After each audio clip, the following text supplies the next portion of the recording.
Hey, Happy New Year. Happy 2024.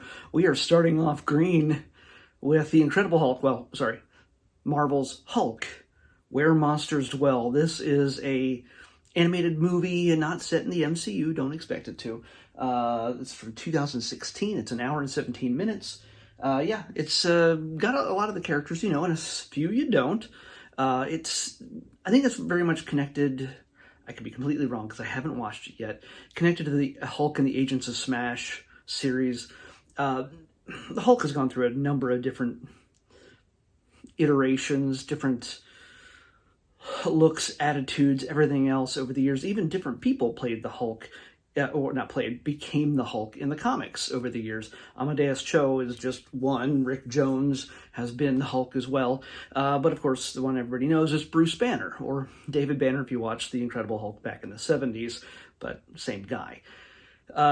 So what we have here is a Hulk that is still seen as a monster in many ways, but he has a heroic, not dumbed down mind. He is not just smash, he is a bit more intelligent. He's not intelligent like the Bruce in the MCU Hulk, the smart Hulk, or like She-Hulk, even like Jennifer Walters, but he in this animated series lets kids enjoy the Hulk in less of a conflicted space, where some people see him as a hero. He sees himself as a hero, as a member of the Avengers, and he wants to do good.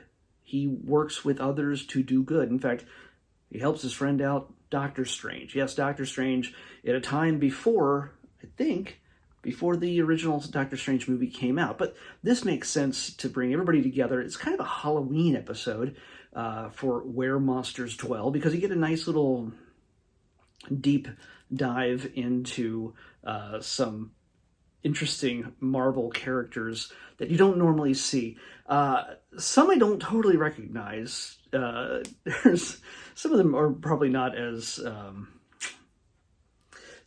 I don't recognize things like Warwolf. Now Warwolf, is he John Jameson? Is he JJ's son? Like in the comics, there is a guy who turns into a werewolf. He's an astronaut. He's the son of J. Jonah Jameson, yes, from Spider-Man.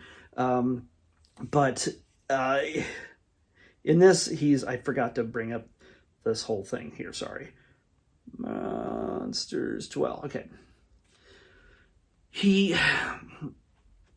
I just don't recognize Warwolf. I don't know why. Agent Sitwell, in this, we recognize him. He's from the MCU, but also a S.H.I.E.L.D. agent in the Marvel Comics. He's a zombie in this. And then there's a werewolf. There's a vampire, Nina Price. She's a bit of a deep dive as well. I don't recognize her. Maybe she's from the Blade comics? I really don't know. It's just really weird, because normally I'd recognize some of these a friend of mine who is deeply into the monster realm of the MCU, of the Marvel comics and stuff like that, would be very ashamed of me right now if he was watching this. He might be watching this and be very ashamed. So I'm sorry. But I do know Man-Thing. Man-Thing, obviously, he even had his own movie before the MCU. You have to search that one out. That is not on Disney+. That is a rated R film, and it was just sort of made. Exists. But you also have recently seen Man-Thing in the Werewolf by Night Halloween special last year, and colorized version this year.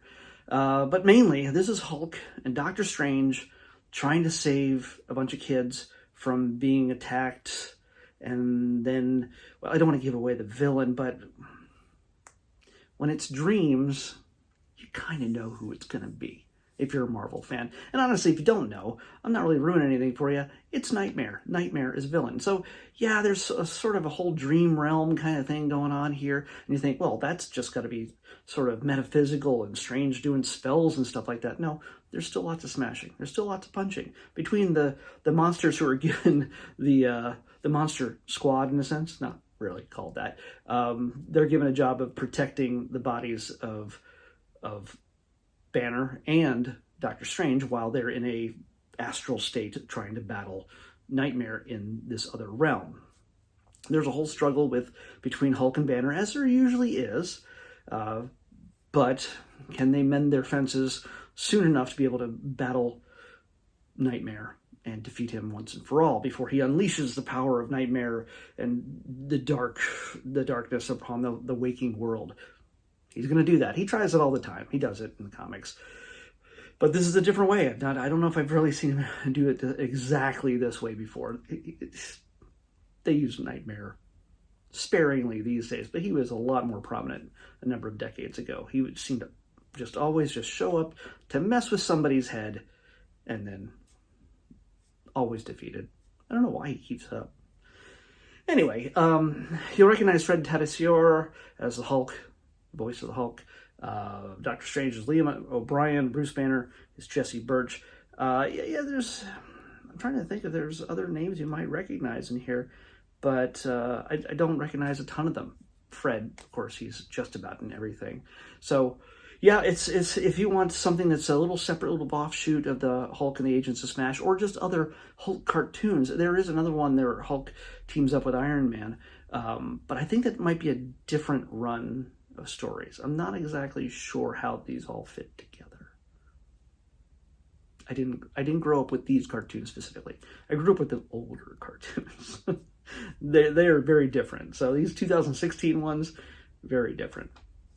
So yeah, it's a good kid friendly Marvel horror type of thing. Yeah, it's not scary, but it helps. It talks about teaching kids to face their fears and to overcome them, and things like that. Just how to deal with fear, how to deal with the things you're scared of, and and just lots of good superhero action with monsters and magic and everything else.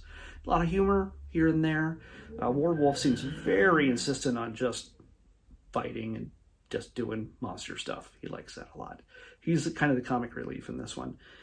But yeah, so I'd say give it a shot, especially if you're a Marvel fan, or if you have a young Marvel fan in the house and he or she is into the Hulk and wants to see something new, because maybe they've seen all the Hulk stuff they want. They want something that's a little bit more smashy. Well, you know what? This isn't too scary or anything, but it's got monsters in it, which is always cool as well. So I might get a kick out of it. Older tweens, maybe, would enjoy this one. Little ones, I don't know. Preschoolers, maybe not, I don't know. But I think they would. I don't think they'd think too much into it. Might be a good time. Let's pick tomorrow's episode. Oh, but Happy New Year again. Happy New Year. Let's pick our second episode of the year, 130. It's a new app. Doesn't speak for me, so 130. I think I'd have to pay extra to get that one. Okay, 130. I don't know what this is. I kind of know what it is, but I don't know what it's about. I've seen it in the list, especially since I've gone through this entire list just the other day to make sure that everything's still here. This is an older film. Some classic Disney fans will definitely recognize this. This is Greyfriars Bobby. Yeah. Sounds kind of Irish. I don't know, Scottish maybe? I don't know. We'll see. Greyfriars Bobby is what we're watching next on the Disney Plus Everyday Challenge. I'll see you back here tomorrow with that. Bye.